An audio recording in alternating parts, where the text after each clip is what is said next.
I want to pause and take a brief moment, and it's going to be brief because we're here in the offering, coming up to the offering time, to discuss the events in our nation this last week.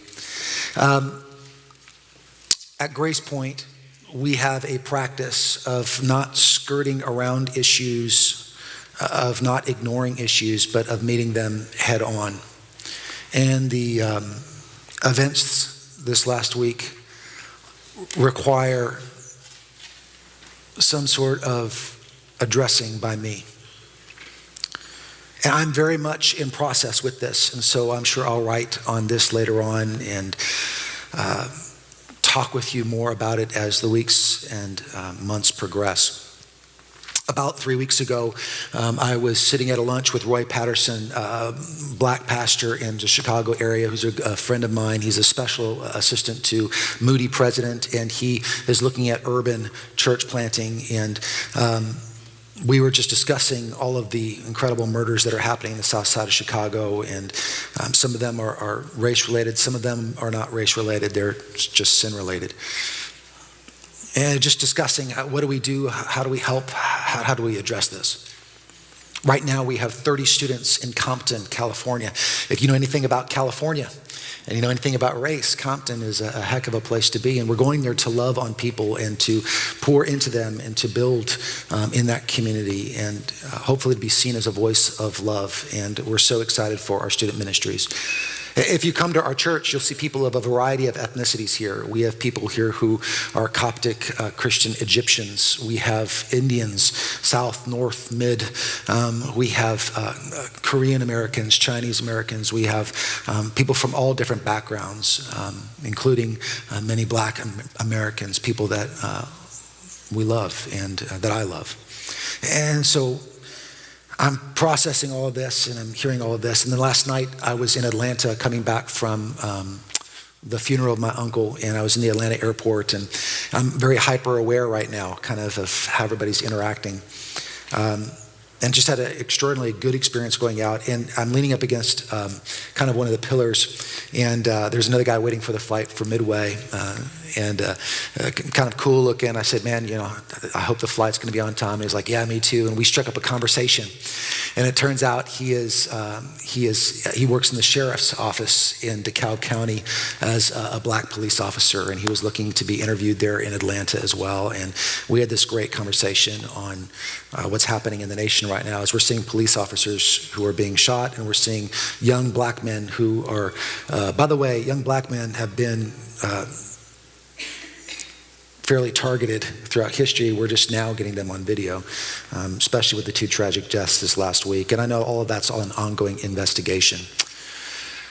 So how do I address this? How do I even start? How do I even come out the gate? And so my head and my heart immediately went to Galatians chapter 3, and that's really where I want to start. We're not going to spend this morning on this. We're going to be in our main text in the message time, but I do want to address this in the offering time. This is Galatians chapter 3, verses 27 and 29. It says, "For all of you who were baptized into Christ have clothed yourselves with Christ. There is neither Jew nor Gentile, neither slave nor free, nor is there male and female, for you are all one in Christ Jesus. If you belong to Christ, then you are Abraham's seed and heirs according to the promise." And so I guess really where I want to start is by saying that in worshiping God, we're all one. I have many black pastors that are friends of mine. And it's interesting, whenever we get together for a conference, honestly, we so love being together because we get to worship together. We get to pray together. We get to encourage one another in Christ. And there is something about worshiping that pulls people everywhere into a common position of being broken before God and just saying, we come to you as we are. And so I think I really want to start maybe this conversation by just acknowledging that it's in the context of Christ that things are actually made better. And somehow we've forgotten that. We've fallen into belief we can socially engineer everything. And listen, I'm reading a book on the 1200s and some of the social engineering that went on then. If you think social engineering is a new phenomena, wake up. People have tried to social engineer their ways to a better society for millennia. The only answer in all of this is that Jesus gets a hold of your heart and your life. and that lives bowed in worship to him are lives that can coexist, and not just exist, but love and deepen and encourage and strengthen and learn from one another. I'm sometimes asked the question when I'm speaking with someone, do I see race? In the same way, do I see gender? And the answer to that is yes, absolutely. And I hope you do too. There's a tendency sometimes to ignore race. But to ignore race is to miss on the incredible positioning that God has in the lives of people. My wife and I watched an okay sequel this last week. Maybe not the best sequel in the world, but it was My Big Fat Greek Wedding 2. I think sometimes, to ignore background or culture or race is to miss out on all of the really great stuff that comes with it. Because when God sees us, you know what God sees? He sees us in our race, he sees us in our context, he sees us in our families, he sees us in our backgrounds as well. And he values us for the uniqueness that we have. When my black friends look at me, do they see white? Yeah, they do. I hope they do. I hope they also see half German, redeemed by the blood of Christ, different cultural context. And when I look at them, I see all of those same things. And in Christianity, we don't devalue people, we value people as Christ values them. And that means we accept all of them as they are, recognizing that God placed them in their race, he placed them in that gender, he placed them with that identity for a reason. So I don't look at men and women and go, well, I'm just going to treat everybody as gender neutral, as if magically there's no gender. I mean, I got married because I recognized someone who was a different gender than I was, right? So we have to learn how to value people. And a part of the challenge is when we start pretending as if people aren't who they are or were created to be. A lot of things get swept under the rug and resentment begins to build. And the human cry becomes, see me, know who I am. Another thought on this, just in some of the conversations that I've had, is this. Sin and stupid don't care who you are or where you're from. Sin and stupid don't care who you are or where you're from. Any episode of Cops will let you know that stupidity is not limited to any particular ethnicity, right? Stupid is universal. And believe it or not, at Grace Point, we believe that people do stupid things. Do you know why? Because we don't think we're infallible. We know we're broken. And with brokenness comes stupidity. You don't target a race or an ethnicity and say all of them are this way. You just recognize that everyone is stupid, and that cuts across all lines. But you also have to recognize then that everyone is sinful. And because of that, in this room, in this place, all of us come to God with this sense of brokenness of saying, okay, me too. See, it's that me too that is so unique in Jesus. Chinese, Korean, Indian. So all of us know sin and stupid. That is true in the police force as well as outside of the police force. Sin and stupid are everywhere. Justice is really a Christocentric virtue. And I do think that we have to recognize here that it has always been the Christian in the church that has stood up for justice. Because justice is a moral issue. How we view justice is a moral issue, and it's rooted in Jesus. How did we get to a place where there is a black man in a seatbelt being shot and a sniper on a roof doing shooting? How do you reach a point after everything that has happened from Rodney King and earlier and Promise Keepers events and all of this other stuff where somehow we've turned a blind eye to justice? The issue is a complex one because there's not just black on black crime or white on black crime, but now there's black and blue. There's a blue curtain and a black curtain. And so many of those men and women from so many different ethnicities are trying to do a great job, but when they're not trusted, how do you trust the outcome? How does that work? And at the same time, we need someone to hold the line because the line keeps slipping away from us, frankly, as a nation.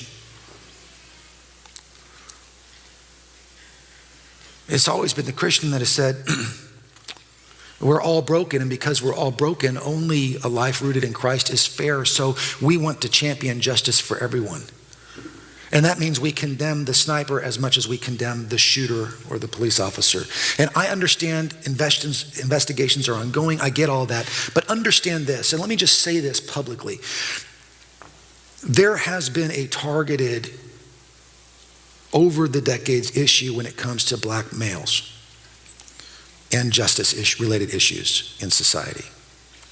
Now, I recognize it's even more difficult in today's day and age to be an Iranian American. I get that. But at some point, I think the church does have to say, no, we believe that everyone should be treated fairly. And to be honest with you, the church has been that voice. At the same time, there are so many great people wearing blue uniforms, black, white, and every shade in between, who wake up every morning wondering if it's their last day because someone doesn't have the character in their life to be who they say they are. And they never know when someone is going to hurt them, maim them, shoot them, kill them. You talk about high incidents of trauma within the police force, and so what do? Well, they escalate. So they get more and more militarized, which escalates the problem. Sin and stupid. It's on both sides of the issue, but we stand for justice. There's no person wearing a blue uniform that commits a sin or makes a stupid act that we think is okay. And there is no one race that we say, well, then it's perfectly fine to do that act of violence. No one gets that right. We're all broken. Ultimately, sin really is hyper-local. It's hyper-local. And by that I mean ultimately it boils down to the community. You know, at some point, we have to take our neighborhoods back. Southside Chicago, at some point, someone has to stand up and go, man, street by street, block by block. But to do that, everybody has to toe the same line. And the problem is that sin is so hyperlocal that we excuse everything. Ask a teacher. Talk to them about how difficult it is to chastise someone and not get back talk coming back from a student of any race. When did character get out of vogue? When did it become okay for some student, someone somewhere to lie to someone else and have other people rally around the defense of the lie because that person would just never lie? And so as a community, we splinter, we isolate, and we're trying to figure out ways to get back together. How does that work? Well, we'll do a bike race. And so more stuff gets swept under the rug. We got to take our communities back. And guys, this is a sin and stupid issue. And so Christians are in a unique position to do that. The second thing is I think we really need to take families back. With the erosion of the family, and listen, by the time they get to my office, I'm the last. I'm like the justifier, right? They come into my office after they've already decided to get a divorce.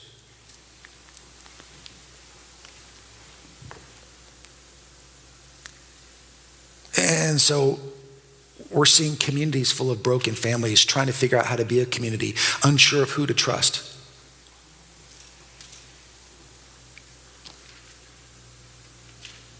When did family become a non-priority?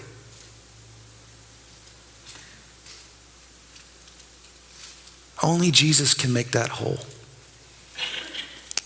Finally, and this is the only place I think I know where to begin, is we've got to champion character again. You see it in different places. We have phenomenal members grafted in Christ in our body,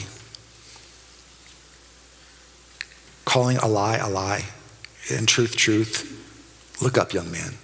Look in my eyes when you're talking to me. Be polite. Say thank you. Say please. Young lady, you don't get to demand for that.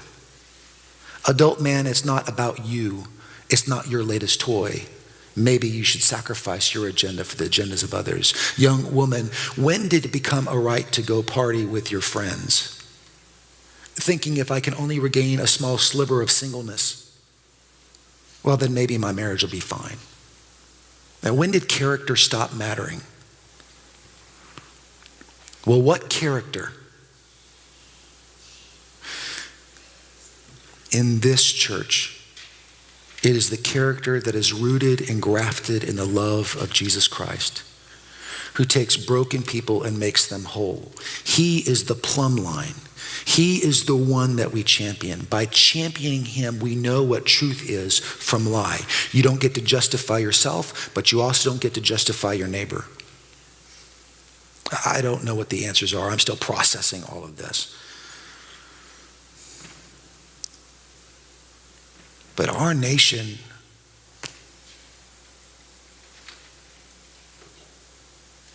has lost its way.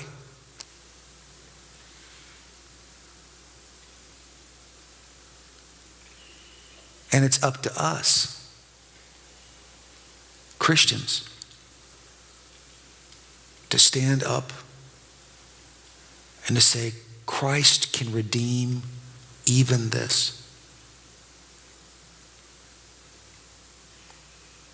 Don't be ashamed of who you are, but understand that who you are is being molded and fashioned into his image.